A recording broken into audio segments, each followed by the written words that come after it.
ඇසුණු dengue මදුරුවා කාගෙත් හතුරා යන ගීතයට මා කැමති වන්නේ ඒ කාලෝචිත ගීතයක් නිසාය.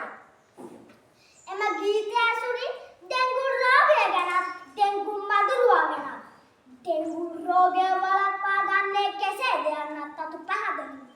ඔබව අමතනවා මහනුවර දිස්ත්‍රික්කයේ වත්තේගම අධ්‍යාපන කලාපයේ කෙන්ගල්ල ප්‍රාථමික විදුහලේ 3 ශ්‍රේණියේ ඉගෙනුම ලබන සස්මිතරින් රෝත් වගීශර වීරසේකර. ලංකාවේ මුල්ම ඩෙන්ගු රෝගයා වාර්තා වූයේ 1965 වසරේදී.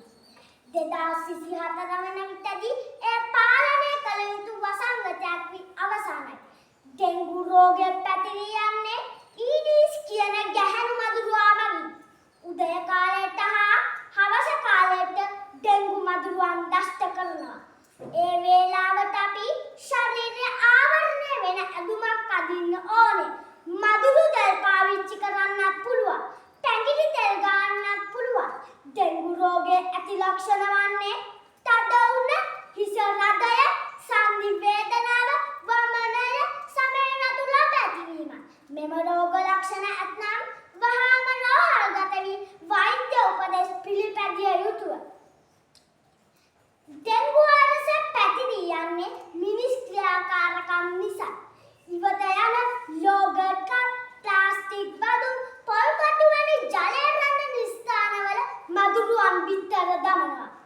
ඩෙන්ගු මදුරුවන් වරකට බිත්තර 100ක් 200ක් පමණ දානවා. ඒ බිත්තර මාස 6ක් 12ක් අතර කාලයක් පවතිනවා. බිත්තර වලට ජලය එකතු වූ විට බිත්තර පුපුරා යනවා.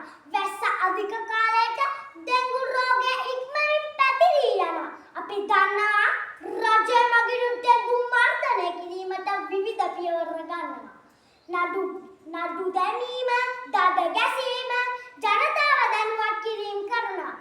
අපිත් අපේ වගකීම නිසි ලෙස ඉටු කරන්න ඕනේ. අපි දන්නවා ලංකාවේ